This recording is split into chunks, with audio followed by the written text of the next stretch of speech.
Hi friends, ఎలా ఉన్నారు? నేనైతే చాలా బాగున్నాను. మీరైతే ఎలా ఉన్నారో కామెంట్ సెక్షన్లో కామెంట్ చేయండి.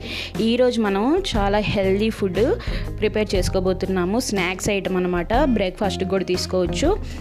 బ్రెడ్ పకోరా ఎలా తయారు చేసుకోవాలో, డీప్ ఫ్రై కాకుండా ఎలా తయారు చేయాలో నేను చూపిస్తాను. చూడండి, చాలా హెల్దీ ఫుడ్. దానికన్నా ముందు మీరు ఇంతవరకు నా ఛానల్ కనుక సబ్స్క్రైబ్ కనుక చేసుకోకపోతే ఆరోగ్యమస్తు తెలుగు వీడియోస్ని సబ్స్క్రైబ్ చేసుకోండి. అలానే పక్కనే ఉన్న బెల్ ఐకాన్ని క్లిక్ చేస్తే మీకు నోటిఫికేషన్స్ వస్తాయి. లైక్ చేయండి, షేర్ చేయండి, అందరికీ షేర్ చేయండి, కామెంట్ చేయండి మీకు కనుక నచ్చినట్టయితే. ఇంకెందుకు ఆలస్యం, స్టార్ట్ చేద్దాం రండి. ఫస్ట్ ఒక బౌల్ తీసుకొని దాంట్లో నేను ఒక 4 ఉడికించుకున్న బంగాళదుంపలు తీసుకున్నాను. వాటిని ఇలా బాగా మెత్తగా నలుపుకోవాలన్నమాట. తర్వాత 1 స్పూను జీలకర్ర వేసుకోవాలి. తర్వాత అల్లం ముక్కలు చిన్నగా కట్ చేసుకొని వేసుకుంటున్నాను అనమాట. అలాగే 2 పచ్చిమిరపకాయలు చిన్నగా కట్ చేసుకున్నాను. మీకు కనుక ఇష్టమైతే వేసుకోండి, లేకపోతే స్కిప్ చేసుకోవచ్చు. తర్వాత కొత్తిమీర, పుదీనా వేసుకుంటున్నానండి నేను. చాలా మంచి ఫ్లేవర్ ఇస్తుంది, ఆరోగ్యానికి కూడా చాలా మంచిది. మీరు ట్రై చేసి చూడండి ఒకసారి. అలాగే కొంచెం ఉప్పు, అలాగే 1 స్పూను కారం అన్నీ వేసేసుకొని బాగా ఇట్లా కలుపుకోవాలన్నమాట. బాగా ఇట్లా ముద్దలాగా కలుపుకొని పక్కన పెట్టుకోవాలి. తర్వాత మనం పకోడా చేసుకోవడానికి పైపూతకి ఎలా పిండి కలుపుకోవాలో చూద్దాము. ముందు ఒక బౌల్ తీసుకొని దాంట్లో 1 కప్పు శనగపిండి తీసుకున్నాను. అలాగే 1 స్పూను వాము తీసుకున్నాను.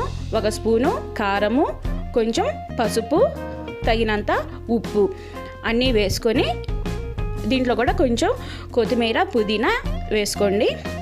వేసుకున్న తర్వాత ఇలా కొంచెం నీళ్ళు పోసుకొని బాగా కలుపుకోవాలన్నమాట. ఎటువంటి లమ్స్ కానీ ఏమీ లేకుండా, ఉండలు లేకుండా బాగా కలుపుకోవాలి. కొద్దిగా మనకి బజ్జీ పిండిలాగా కలుపుకోవాలన్నమాట. మరీ లూజ్గా కాకుండా, మరీ థిక్గా కాకుండా మిడిల్గా కలుపుకోవాలి. చూసారు కదా, ఈ రకంగా కలుపుకొని మనం దీన్ని కూడా పక్కన పెట్టుకోవాలి.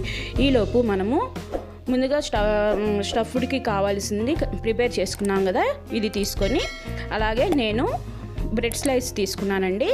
నేను ఒక 4 బ్రెడ్ స్లైస్ తీసుకున్నాను. దాంట్లో 1 బ్రెడ్ స్లైస్కి ఇట్లా తీసుకొని ఇట్లా మనము స్టఫ్ చేసుకోవాలన్నమాట. స్పూన్తో ఇట్లా బాగా స్ప్రెడ్ చేసుకోవాలి. మీకు కావాల్సినంత కూర కనుక ఎక్కువ తినేవాళ్ళు ఇంకొంచెం పెట్టుకొని బాగా స్ప్రెడ్ చేసుకోండి. ఇట్లా మొత్తం బ్రెడ్కి మొత్తం అయ్యేటట్టు అనుకోవాలి. తర్వాత దాని మీద ఇంకో బ్రెడ్ పెట్టేసి 2 చేతులతో గట్టిగా ఇట్లా నొక్కండి. అప్పుడు మనకి బ్రెడ్కి బాగా అతుక్కుంటుంది. ఇట్లా అన్నిటికీ చేసుకొని ఇట్లా బాగా ప్రిపేర్ చేసుకొని పక్కన పెట్టుకోవాలి. తర్వాత ఒక తవా పెట్టుకొని దాని మీద నేను బటర్ యూజ్ చేస్తున్నానండి. అన్సాల్ట్ బటర్ అనమాట. తీసుకొని బాగా ఇట్లా స్ప్రెడ్ చేసేసుకోవాలి. తవా హీట్ ఎక్కిన తర్వాత ముందుగా మనము ప్రిపేర్ చేసి పెట్టుకున్న బ్యాటర్లో ఈ బ్రెడ్ స్లైస్ని ఇట్లా ముంచేసి మనము మొత్తం బ్రెడ్కి అన్నిటికీ అయ్యేటట్టు చేసుకోవాలి. తర్వాత తవా మీద పెట్టుకోవాలి. డీప్ ఫ్రై కాకుండా నేను ఇట్లా తవా మీద చేసుకుంటున్నానండి. ఇట్లా అయితే మనకి నూనె తక్కువ పడుతుంది. డీప్ ఫ్రై అయితే ఆయిల్ ఎక్కువ పడుతుంది కాబట్టి హెల్త్కి కూడా మంచిది కాదు.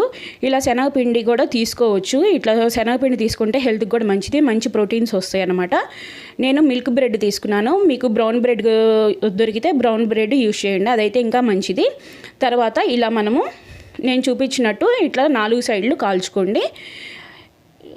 ఇట్లా టర్న్ చేసేటప్పుడు ప్రతిసారి 30 సెకండ్స్ ఉంచాలండి. అప్పుడు మంచిగా కుక్ అయ్యిద్ది అనమాట. లోపలంతా కూడా బాగా పచ్చిగా లేకుండా బాగా ఈవెన్గా కుక్ అవుద్ది అనమాట. ఇలా మీరు కూడా ట్రై చేసి చూడండి. చాలా హెల్దీ ఫుడ్. మనం పుదీనా కూడా వేసాం కాబట్టి మంచి ఫ్లేవర్ వచ్చిందండి. మీరు కూడా ట్రై చేసి చూసి ఎలా ఉందో కామెంట్ సెక్షన్లో కామెంట్ చేయండి. ఇట్లా ప్రతి ఈ బ్రెడ్ స్లైడ్స్ అన్నీ ఇట్లానే చేసేసుకోవాలి. ఇలా చేసుకున్న తర్వాత మనం సెంటర్కి కట్ చేసుకుందాం. అంతేనండి, ఈజీగా మనం బ్రెడ్ పకోరా ఇంట్లోనే ప్రిపేర్ చేసేసుకోవచ్చు. చూడండి, ఇట్లా కట్ చేసిన తర్వాత మనకి లోపల కర్రీ కూడా చాలా మంచిగా కుక్ అయ్యింది.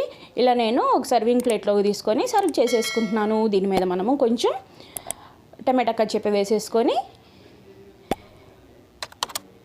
తినేయచ్చు, ఎంజాయ్ చేయొచ్చు. అంతేనండి. మీకు కనుక నచ్చినట్టయితే లైక్ చేయండి.